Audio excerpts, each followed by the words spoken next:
बिस्मिल्लाहिर्रहमानिर्रहीम। अस्सलाम वालेकुम स्टूडेंट्स, मैं आपको कंप्यूटर साइंस की क्लास में खुशामदीद कहती हूँ और इसके साथ ये उम्मीद करती हूँ कि आप सब लोग खैरियत से हैं और आप लोगों ने अपने पिछले सारे टॉपिक बहुत अच्छे से तैयार कर लिए हैं। लास्ट टाइम हम लोगों ने फ़र्स्ट नॉर्मल फॉर्म और सेकंड नॉर्मल फॉर्म को डिटेल में देखा था। आज हम थर्ड नॉर्मल फॉर्म को डिटेल में देखेंगे, लेकिन थर्ड नॉर्मल फॉर्म को देखने से पहले हम ट्रांजिटिव डिपेंडेंसी को समझने की कोशिश करेंगे कि ट्रांजिटिव डिपेंडेंसी जो है वो हमारे पास क्या होती है और ये क्यों रिलेशन के अंदर एग्जिस्ट करती है।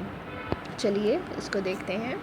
हमारा फर्स्ट क्वेश्चन है, what anomalies arise due to transitive dependency, discuss briefly. कौन सी एनॉमलीज जो हैं वो ट्रांजिटिव डिपेंडेंसी की वजह से क्रिएट होती हैं, यानी कौन सी प्रॉब्लम्स क्रिएट होती हैं ट्रांजिटिव डिपेंडेंसी हो तो, और उनको आपने ब्रीफली डिस्क्राइब भी करना है। ट्रांजिटिव डिपेंडेंसी क्या होती है? ट्रांजिटिव डिपेंडेंसी एक तरह की फंक्शनल डिपेंडेंसी होती है नॉन की एट्रीब्यूट्स के दरमियान। नॉन की एट्रीब्यूट क्या होते हैं? टेबल के अंदर की एट्रीब्यूट के अलावा जितनी भी बाकी की फील्ड्स होती हैं वो नॉन की एट्रीब्यूट होती हैं। अगर हम एक नॉन की एट्रीब्यूट की मदद से बाकी के नॉन की एट्रीब्यूट ये मालूम कर सकते हैं तो वो हमारे पास फंक्शनली डिपेंड कर रहे होते हैं नॉन की एट्रीब्यूट पर। यानी एक नॉन की एट्रीब्यूट की वैल्यू पता हो तो आप दूसरे नॉन की एट्रीब्यूट की वैल्यू फाइंड आउट कर सकते हैं। तो ये हमारे पास ट्रांजिटिव डिपेंडेंसी होती है। जब तक हम ट्रांजिटिव डिपेंडेंसी को रिमूव नहीं कर लेते, ख़त्म नहीं कर लेते, तब तक हमारा रिलेशन थर्ड नॉर्मल फॉर्म में नहीं हो सकता। इसका क्या मतलब है कि ट्रांजिटिव डिपेंडेंसी एक मसला हुआ जिसको हमें ख़त्म करना ज़रूरी है, जिस प्रॉब्लम को हमें रिजॉल्व करना ज़रूरी है। तो आइए सबसे पहले हम बुक की मदद से देखते हैं कि ट्रांजिटिव डिपेंडेंसी होती क्या है और ये किस तरह से रिलेशन के अंदर एग्जिस्ट करती है, इसकी वजह से कौन सी प्रॉब्लम्स आती हैं। The transitive dependency is a type of functional dependency between two or more non-key attribute। यही मैंने आपको बताया, ये दो या दो से ज़्यादा नॉन की एट्रीब्यूट के दरमियान डिपेंडेंसी होती है। Transitive dependency exist if non की attribute depends on any non की एट्रीब्यूट। ये तब एग्जिस्ट करेगी जब एक नॉन की एट्रीब्यूट जो है किसी दूसरे नॉन की एट्रीब्यूट की मदद से मालूम किया जा सकता हो। It means that the relation is not in a third normal form. इसका मतलब क्या हुआ कि टेबल आपका थर्ड नॉर्मल फॉर्म में नहीं होगा if the value of non-key attribute can be obtained by knowing the value of another non-key attribute। अगर तो हम non-key attribute की वैल्यू मालूम कर सकते हों किसी दूसरे non-key attribute की वैल्यू की मदद से, तो तब तक हमारा रिलेशन जो है वो थर्ड नॉर्मल फॉर्म में नहीं होगा। इसके अंदर हमारे पास कौन कौन सी नॉर्मलीज आती हैं ट्रांजिटिव डिपेंडेंसी की वजह से? तो ट्रांजिटिव डिपेंडेंसी की वजह से हमारे पास वही तीन जो हम बेसिक नॉर्मलीज होती हैं, इंसर्शन अनॉमली, डिलीशन अनॉमली और मॉडिफिकेशन अनॉमली जो है वो एग्जिस्ट करती है। सपोज़ हमारे पास एक टेबल जो है, जैसे यहाँ पर एक टेबल जो है वो दिया गया है। इस टेबल के अंदर हमारे पास कौन कौन सी फील्ड्स हैं? कस्टमर आईडी है, नेम है, सेल्समैन है एंड रीजन है। कहते हैं the above relation contain the following functional dependency. अब अगर हम इस टेबल के ऊपर गौर करें तो हमारे पास कौन कौन सी डिपेंडेंसी इसके अंदर जो है वो हो सकती हैं। कस्टमर आईडी, जो ये कस्टमर आईडी दिया गया है, इसकी मदद से हम नेम, सेल्समैन मालूम कर सकते हैं। यानी नेम और सेल्समैन के जो एट्रीब्यूट हैं वो कस्टमर आईडी की मदद से मालूम किए जा सकते हैं अगर आपको कस्टमर आईडी का पता हो। सेल्समैन की मदद से हम रीजन को मालूम कर सकते हैं कि कौन सा सेल्समैन है। यानी सेल्समैन का नाम पता होगा तो हमें ये पता होगा कि कौन से रीजन से बिलोंग करता है। इट मीन्स के रीजन जो है वो हमारे पास फंक्शनली डिपेंड किस पे कर रहा है? सेल्समैन पे। तो ये दो नॉन की एट्रीब्यूट हैं जो एक दूसरे पर डिपेंड कर रहे हैं। यही यहाँ पर देखें कि सेल्समैन जो है वो हमारे पास सेल्समैन की मदद से रीजन को मालूम किया जा सकता है। कहते हैं the above relation is in second normal form. ऊपर जो हमने टेबल अभी देखा था पिछली स्लाइड में, वो सेकंड नॉर्मल फॉर्म में है because the primary key consist of a single attribute. क्योंकि प्राइमरी की हमारे पास, ये देखें, प्राइमरी की हमारे पास क्या है? प्राइमरी की हमारे पास सिंगल एट्रीब्यूट है, तो इसलिए ये हमारे पास सेकंड नॉर्मल फॉर्म में तो होगा, लेकिन ये थर्ड नॉर्मल फॉर्म में नहीं होगा क्योंकि इसके अंदर ट्रांजिटिव डिपेंडेंसी है। The region is functionally dependent on the salesman. Region जो है वो फंक्शनली डिपेंड कर रहा है सेल्समैन पे, और सेल्समैन जो है वो फंक्शनली किस पर डिपेंड कर रहा है? कस्टमर आईडी पर डिपेंड कर रहा है। It means that the reason is transitively depend on customer ID. इसका मतलब क्या हुआ कि रीज़न जो है वो ट्रांजिटिवली डिपेंड कर रहा है किस पर, कस्टमर आईडी पर। किस, यानी इंटरमीडिएट स्टेट आप कह लें कि पहले रीजन जो है वो सेल्समैन पर डिपेंड करता है, तो सेल्समैन आगे किस पर डिपेंड करता है, कस्टमर आईडी पर। तो ये हमारे पास ट्रांजिटिव डिपेंडेंसी हुई।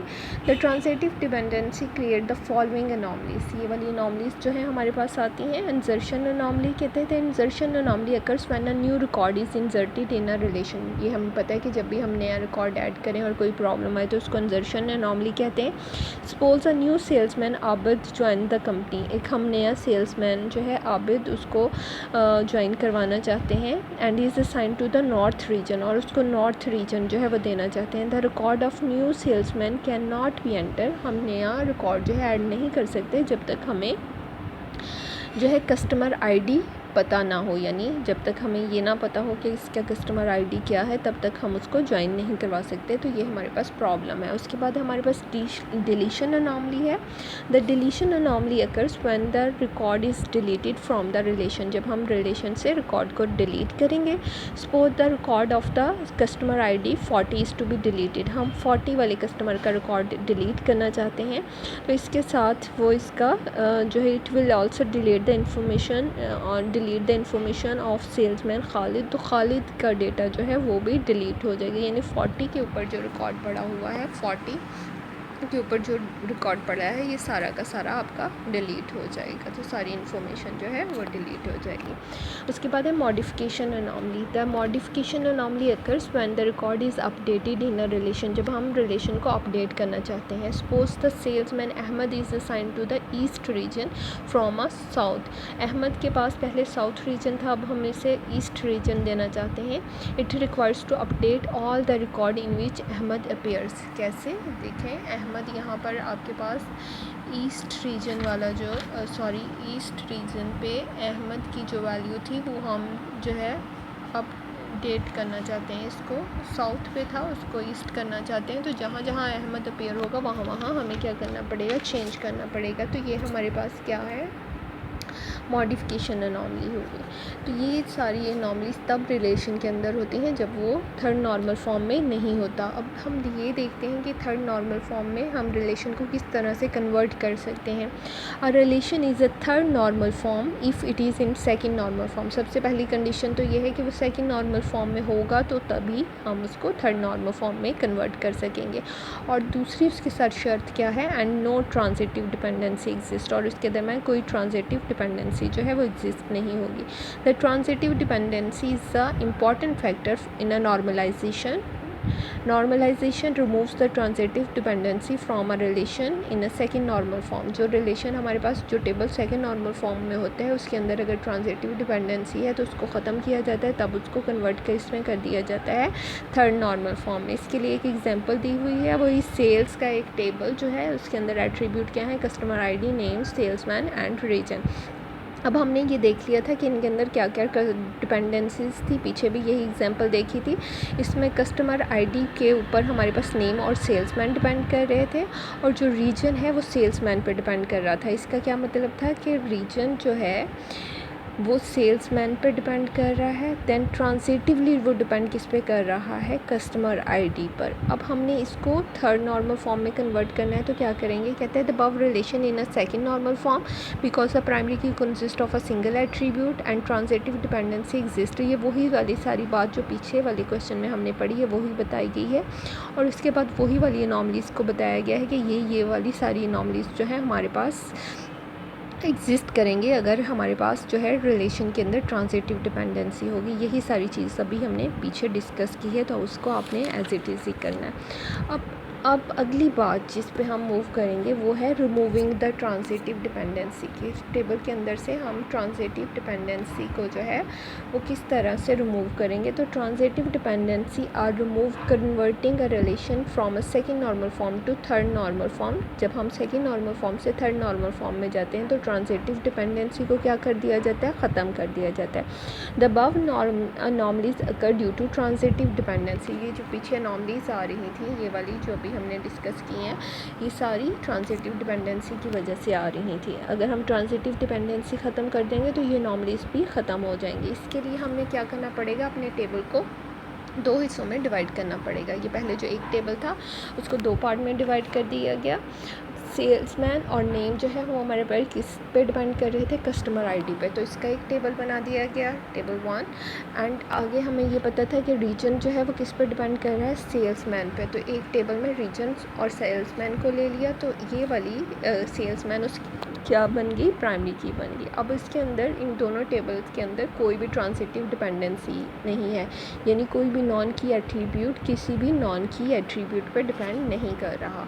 अब अगर आप देखें तो ये आपके पास 2 टेबल जो हैं वो बन गए हैं। कहते हैं both relation are in third normal form. Third normal form में क्यों है, बिकॉज कोई भी नॉन की एट्रीब्यूट किसी भी नॉन की एट्रीब्यूट पर डिपेंड नहीं कर रहा।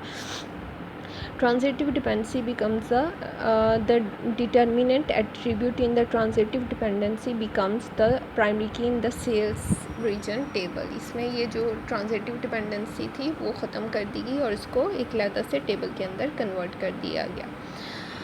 अब अगर आप लोगों के इस चैप्टर से रिलेटेड कोई क्वेश्चन है, कोई क्यूरीज़ हैं, कुछ नहीं समझ आया तो आप लोग मुझसे पूछ सकते हैं। इसके अलावा आप ख़ुद से भी टेबल लेके खुद से भी एग्जांपल्स ढूंढ के उनको कर सकते हैं।